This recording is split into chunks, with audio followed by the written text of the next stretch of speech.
दूर हेब गरीब बापर दुख आरंभ हेब मुख्यमंत्री कन्या विवाह योजना ओडिशा बजेट 2025 रे एही योजना को नहीं मुख्यमंत्री बेस परिचित।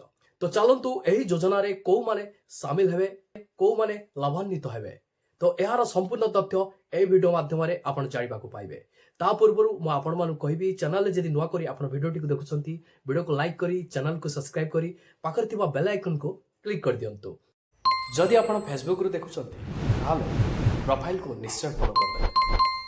गोटे गरीब परिवार रो झियो विवाह करबा काठीकर पाठ दिन मजुरिया भावे काम करुथिबा बाप केमिति तार झियो को विवाह देव से नहीं झियो जन्म हवा परठारु मुंडरे चिंता रही थाए किंतु एही समस्या दूर हेब आपण मानकर कहीं ना राज्य सरकार गरीब झियो मानकु बाहागर करेबाकू निष्पत्ति नहीं। खूब शीघ्र राज्य रे आरंभ होबाकू जाउची मुख्यमंत्री कन्या विवाह योजना। एही योजना माध्यम रे राज्य सरकार गरीब घरर झियोंकु सामूहिक विवाह आयोजन कराइबे। गरीब झियो मानकु विवाह कराइबे राज्य सरकार। विधानसभा रे आर्थिक वर्ष 2025-26 पाई बजेट उपस्थापन करथिले राज्य सरकार।